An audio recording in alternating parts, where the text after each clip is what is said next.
you want to make it fairly snug. But if this was a hollow core door, let's say, if you do it too tight, your latch might not go in and out nice and easy, and it might be because you've got one of these screws too tight and it's actually sucked the door in too much, and then it's creating some friction on the inside of your latch or your locking assembly.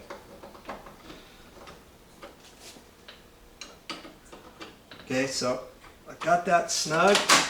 I try it, everything seems fine. Push your latch in, make sure it's not binding. If it's binding, you may have to unscrew this here and readjust this just slightly and then tighten it back up. You want that nice and loose. Okay? Now you want to check it, make sure it closes properly. And this came with a brand new latch strike plate. The thing I like about these strike plates nowadays, you see the strike plate? It's got a tab on it. See that? That is so that you can adjust this. You can take a pair of pliers, grab that, bend that over at a slight angle, let's say, if your door is chattering. If you close your door and it kind of chatters back and forth, then you know you need to adjust that.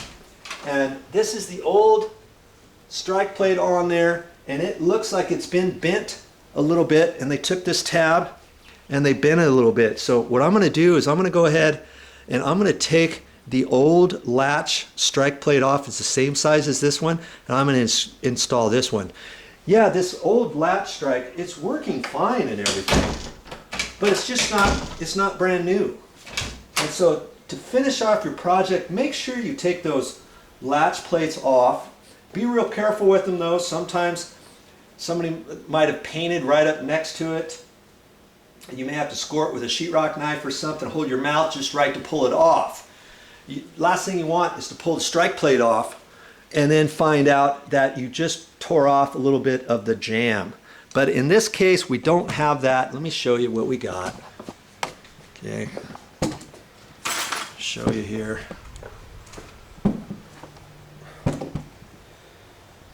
You see, they used to have a T-strike in here real big.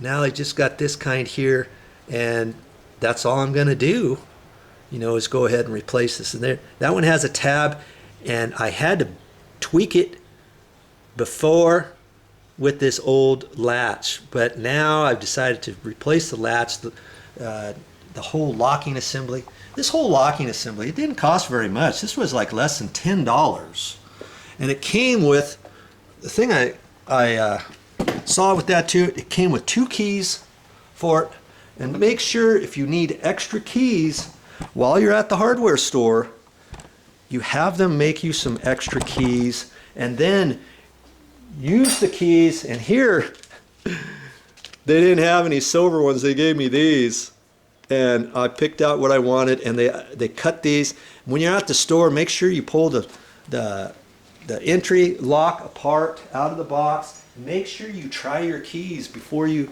take off from the hardware stores. Nothing worse than to get home, you have extra keys and you put them in there, and 2 of the 5 extra keys you made don't work. Now you have to go back to the store. Okay? Well, there you go. Well, I guess our last step is I've got to mess with that strike plate, get that in there. Now, do you want to spend only $10 for your entry lock? You know, look at the different brands. You can spend maybe up to $30 or so for an entry style lock, and they might even come with a deadbolt, and it comes in a set, and you could spend way more than that. So look at your budget, finances, make a determination of what you're going to do, and do it. Now here's something else you might want to take into consideration. This was the old lock, and I went ahead and put it back together, put the screws in there. I even put the door latch back in there, and you can store it just like this in case in a pinch you need to reuse it for something else. Maybe it will work. But here's what I wanted to really tell you. You want to take a look whenever you get ready to replace something. You want to take a look at what type it is. On this particular one, it was a round handle, but it kind of had a flat surface on it too. And you know, they have different makes and models and colors and all kinds of stuff at the store. So take note of that. You could take a picture of that on your cell phone or something, take that in there and take a look at it.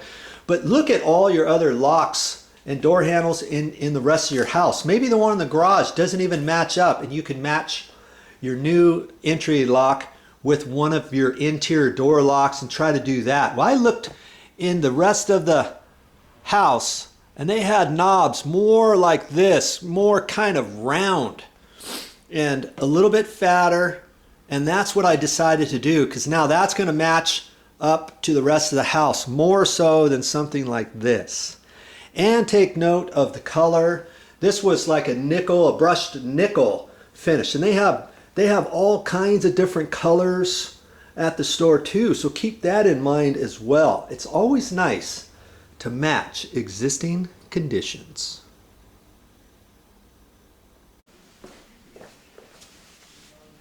Well, that's all I got for this time, but I'll be back with more videos.